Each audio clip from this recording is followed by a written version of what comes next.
Good afternoon, everybody. Tiffany here at Dragonflyer Studios. I hope everybody's having a wonderful day. It's Sunday where I'm at here in hot and sunny Texas. We're back with another Restash video. I know it's been a little while. Let me tell you, my phone took a dive on me, and I forgot my YouTube password and user account and email. And it's been a chore getting back to you guys, but I'm back now. Figured it all out. And today I'm going to be restashing. I need to make some tags. These are a lot of the things that I use in my junk journals, filling them up and making them pretty and putting stuff in them that, well, that serves kind of two purposes. They're both pretty and they're useful. And what I'm talking about are these guys here. I've already made a few, just as examples. I had some of this blue paper, and this is actually part of a manila envelope. So I just cut them down to size, and they can range from an entire page that's 6 by 8, or any shape in between. They can be as big or as small as you want. They are very pretty to look at. Excuse me, I have the hiccups. They are very pretty to look at, depending on how much time and effort you want to put into it. Or, I mean, they can really be simple. Like this one here, I've taken a little line stamp and I've given it some lines. So if, somebody or myself wants to write a note on the back of it, or you can leave it blank and you can glue a picture to this. You could put a movie ticket, glue it on there, and then it turns it into more of a three-dimensional and material keepsake. So yeah, you'll see me put tie-ons on these. I'll give some of them tags. I'm going to create a couple of tags with pockets on them, so the tag then also becomes a holder for something. So they're just really great. I'm going to make some bigger ones today. These ones are kind of small, but I need some bigger ones for my darkness journal. And I'm thinking probably about changing the name of it because it's become a little bit more of a summer themed rather than a darkness theme. But we could always do some irony and name it darkness and still have it very summery.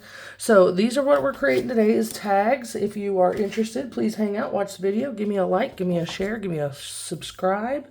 The page is growing. This is the paper that I'm going to be using for the most part today. It is double-sided scrapbook paper. I got it off of Facebook Marketplace, has a lot. I definitely try to shop at home. I recycle a lot. My 14-year-old knows not to throw anything away without asking me if I need it for a craft. So we're just going to get started. I'm going to chop this bad boy up here, and we're going to get started making some tags. So as usual, I don't always talk all the way through all my videos. You'll probably hear me be a little quiet. I do my videos in real time. Some of them can get pretty lengthy, but I try to keep it to about 15-20 minutes. That usually gets the idea across. So I'm just going to start by cutting. This is a 12 by 12 sheet of paper.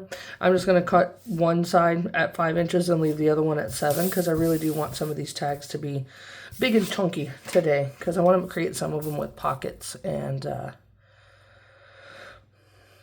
I need them to be bigger so that they'll have the space.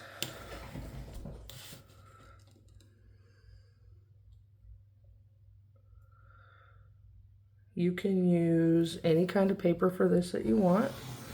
This is regular scrapbooking paper. There is a cardstock scrapbook paper that you can get. It's a little thicker, a little heavier.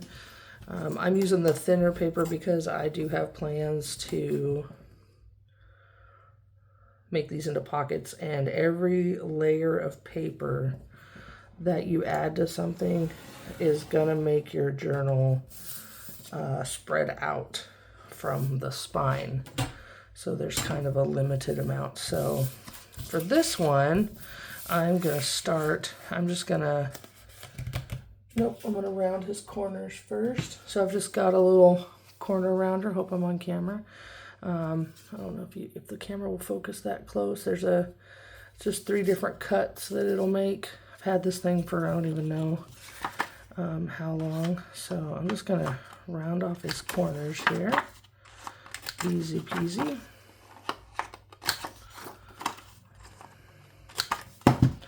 And then I'm gonna take this. So I really do use the lines as guides. If you guys are wondering, how does she? Nothing's pre-marked or anything on my paper. I just really kind of use the lines. I'm going to work sideways here. So I am going to grab my bone folder and a short ruler. And I'm going to take probably about the last 2.5 inches or so of this tag. And I'm going to fold it up over the ruler, give it a nice straight edge. And then once I fold it down, I'm going to take my bone folder and just score over the edge. And that just gives that a nice crease. It really does have a tendency to flatten that paper out nicely with the bone folder and keeps the edge from becoming bubbled. And I folded it just ever so slightly crooked, but I can fix it because it's all fixable. It's just paper. And then I'm going to round off these corners. And so I have kind of like this idea going on here, which I really do like. I like the way that looks. So, and then this part's going to become my pocket of this tag. And then I'm going to get my Distress Oxide out here. I use these Ranger Distress Oxides. You know, they're made by Jim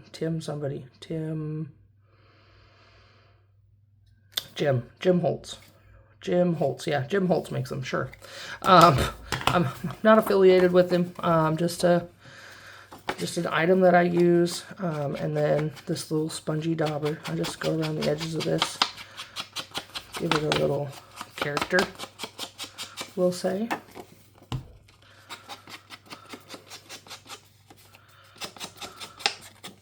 If you don't have these little daubers, makeup sponges, really good. Go to your Dollar Tree or your $1.25 tree, whatever, and buy the little throwaway ones. They work great. Okay, so then I'm gonna flip this over, and I'm just gonna darken the corners of this one. And you don't have to do this. You could leave it just as it is. I don't know if I'm shaking the table or not. Giving you guys a Blair Witch experience here with the crafting. You don't have to do this step whatsoever. It's just a kind of a general theme that I do. And it does kind of give a demarcation, you know, just a little bit of depth to your item. So I think what I'm going to do at the top of this guy here is I'm going to get my hole punch, if I can find it. It tried to throw itself at me the other day, and now I can't find it. Well, you know what? If all else fails, get out your big bite. So let's see. Put it to 3/16. Yep, that's the big one. And I'm just gonna, let's see if I can set this up so you guys can see it. I don't know if I'm back far enough. There we go.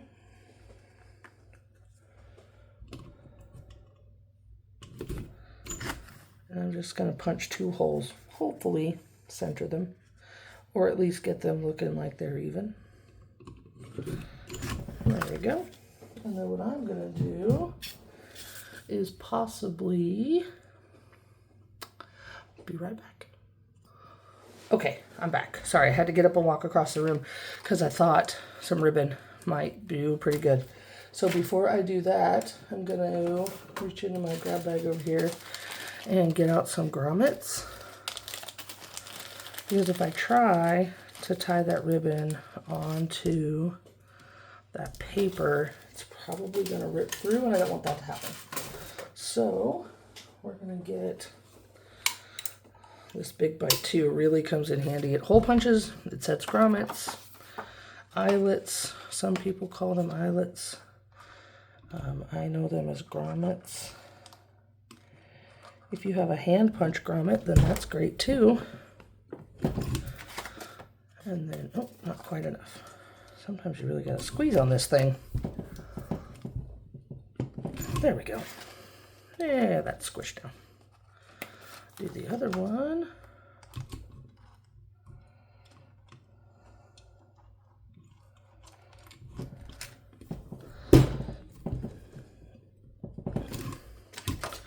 All right, so then we have our grommets set. And And then I'm going to take probably, I don't know, about that much ribbon. Sure, why not?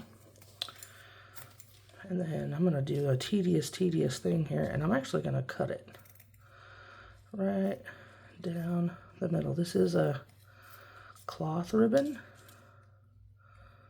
so it's probably going to fray, which I kind of like the idea of. Hopefully it doesn't completely come apart on me, but you know, sometimes that happens. I'm really glad everybody's here. I'm so glad to be back in the studio. I know I was been gone for a while.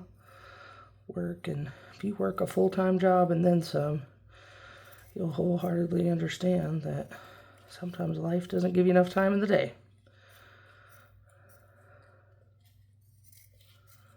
Sorry, I'm probably doing that off camera. I'm just cutting this down the middle. It's nothing super fantastic or awesome to watch. I just thought it would give it a different kind of thing. So I'm going to take this half and fold it in half. Put it through our little hole. Maybe. Come on, you could do it. There we go. And then just going to bring the tail of this through and cinch it down and kind of do that with it. I'm going to do the same thing on the other side.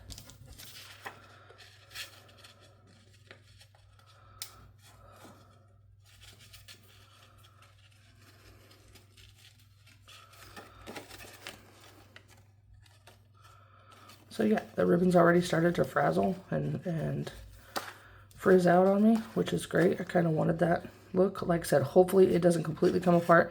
If it does, you know, choose a different ribbon, or roll with it. It's whatever. It's whatever at this point. Okay, so I think this might need a little something. Let's see what we have as far as stamps go that we could put a little something on there. How about a key? Not big enough. Let's see what else we got. Bear with me, folks. This is what happens when you craft live. Dragonfly for dragonflyers. Nope.